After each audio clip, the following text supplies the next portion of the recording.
When looking at this at first glance, you might think, that's a messer, ain't it? Or ain't it, depending on where you're from.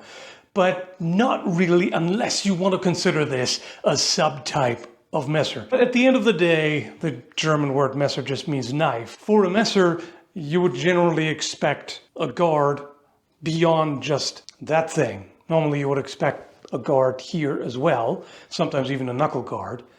So it's not a messer. What is it then? Is it a Bauernwehr or peasant's defense?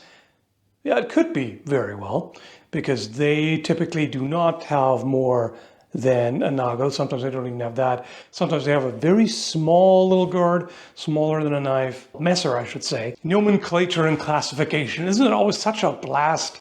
So what's this? This is Rutger. Rutger the Rugger, made by Landsknecht Emporium. I would have just gone all the way and called it Rutger Hewer, but that's just me. What is a Rugger? You find the Rugger, Bauernwehr, and Messer as well in the late 14th to 16th century. And the Rugger and Bauernwehr in particular were popular in southern Germany and Switzerland. Distinguishing a Rugger from a Bauernwehr can be a little tricky, and after not finding a whole lot of direct sources, I asked Thomas at Landsknecht Emporium about it. He pointed out that a Bauernwehr is usually shorter, up to about 40 centimeters or 16 inches, and it tends to be thinner with a more pronounced distal taper. And sometimes it doesn't have a nagel, whereas a Rugger usually does, with fewer exceptions on average.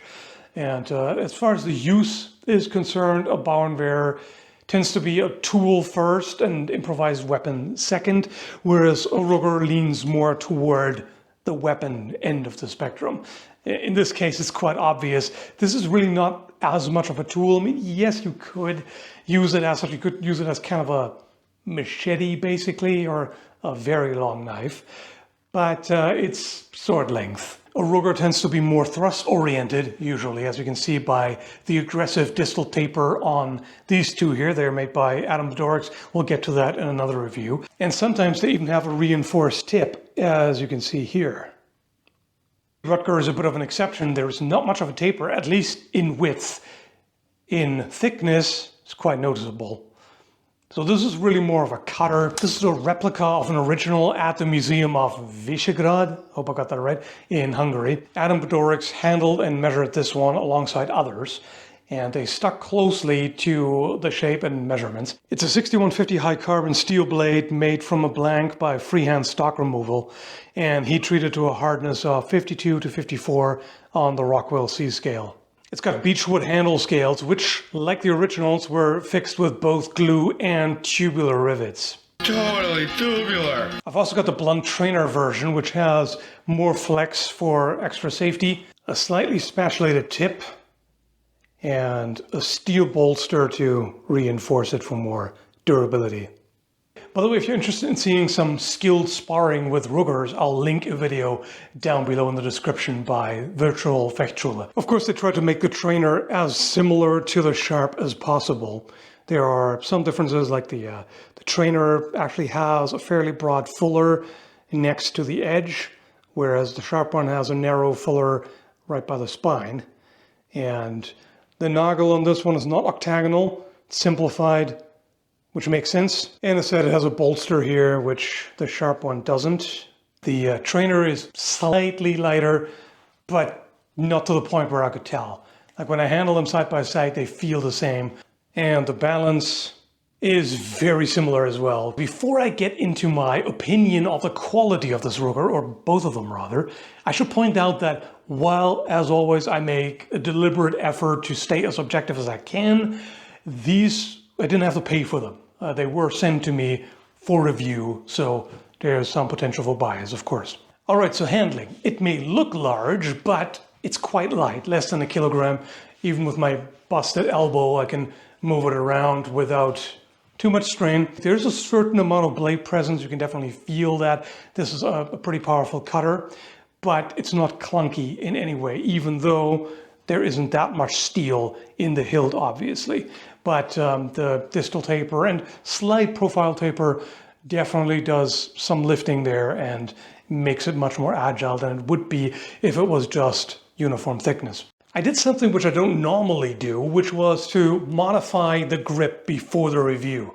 But you can still see what it looked like originally because the blunt sparring version has the same handle scales. This is how it came. Not a fan.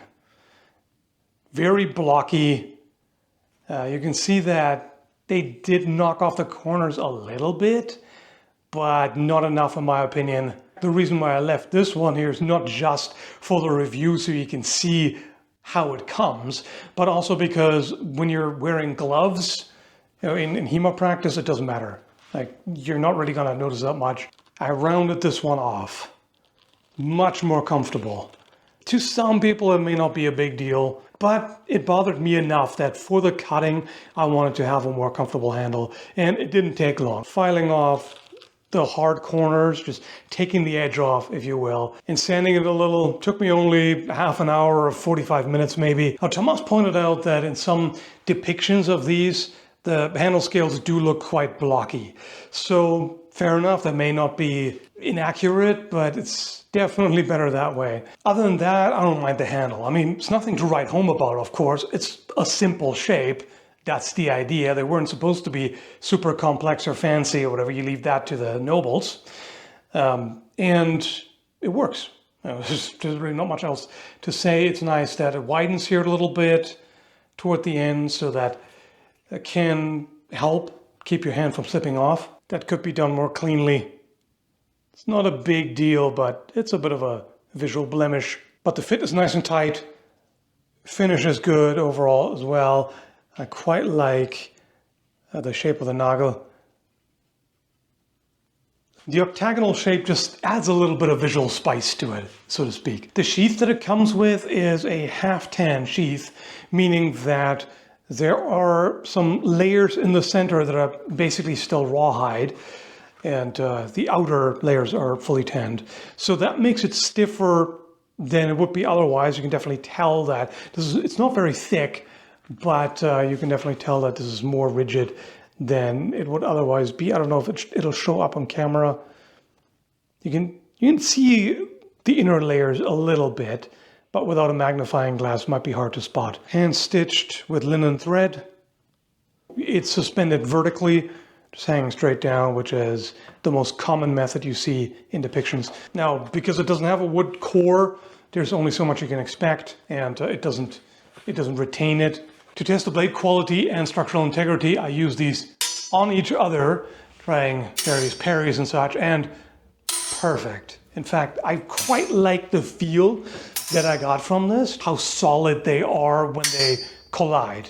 There's really no vibrations going through and rattling the handle in any kind of way. It feels like one solid piece. Extremely solid. Of course, there are some signs of impact here. I was going spine on spine to save the edge. And you can see that, of course, which is to be expected, particularly if it's the same steel. But no problem there at all. Even though I haven't used the trainer extensively, I would guess that it should hold up quite well long term. But you never really know for sure until you've put dozens and dozens of sparring hours into it.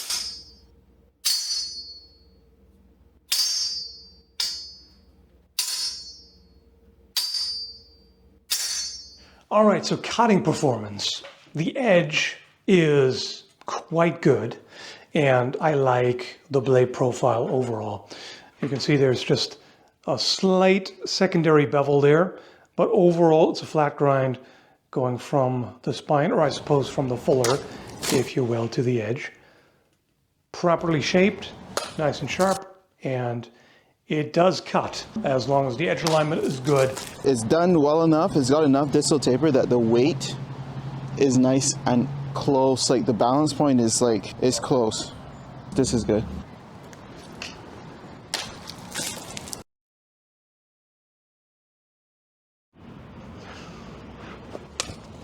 Scalloped a bit, which is to be expected. I feel like this one actually wants to be ham-fisted, just like hammer grip, just boom. Hammer grip and just give her.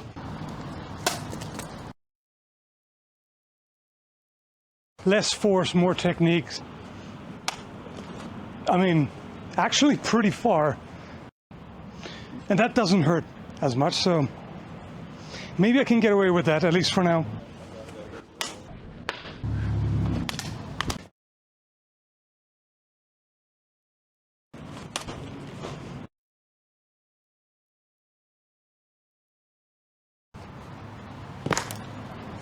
In the slow-mo, it looks like that was a little too high up on the blade. I mean, for a tip shot, that's not bad.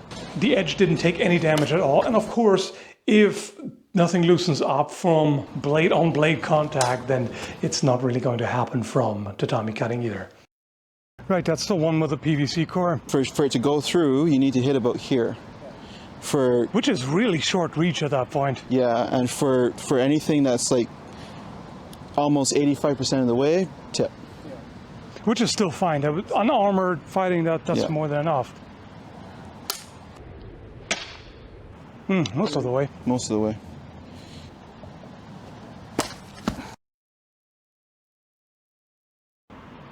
Yeah, that's actually a lot better than it looked at first. Yeah, let's not forget the recent test of the leather helmet. It didn't hit a rivet, but either way, it's a substantial impact, of course, and a realistic test as well, because the head is a very common target in the manuscripts. Especially the hit that ended up splitting the chin was quite brutal and could have easily damaged the edge. So that tells you a lot about the quality of the steel and heat treatment. Alright, so there are plenty of positives. It seems to be an accurate reproduction of an original, as far as I can tell, without having examined and handled the original in person. It cuts well, it's well made, it's durable, etc. Handling is great. All good things. What about the negatives? What's not so good? Well, I've already complained about the blocky handle scales. And I have to say, for the price, the sheath is not fantastic. So the price for the sword itself is 400 euros or 640 Canadian dollars, 470 US dollars. Currently, with the way inflation is going, that price is probably going to change in the next 5 minutes. And the sheath costs 300 euros. For that price, I would really expect a wood core scabbard. That doesn't strike me as the greatest value personally. On Cult of Athena, you can get both the sword and the sheath for 870 US dollars, which is about a bit less than 50 bucks more, considering that if you're in the US, you don't pay import fees, which you would if you ordered from Landsknecht Emporium directly. I would definitely suggest, if you're in the US, do buy from Cult of Athena. Speaking of which, what I'm putting in the description is an affiliate link to Cult of Athena, so I get a little bit of a kickback. If it wasn't an affiliate link, I would still recommend you order from them. Really, overall, I can't find anything else to complain about. I would, if I could. But, I mean, it's a bit plain, but can you criticize this type of knife for it? I mean, that would be like getting a golden dark and complaining that it's not an ornamented finesse weapon. I mean, it's a peasant's knife, or sword in this case.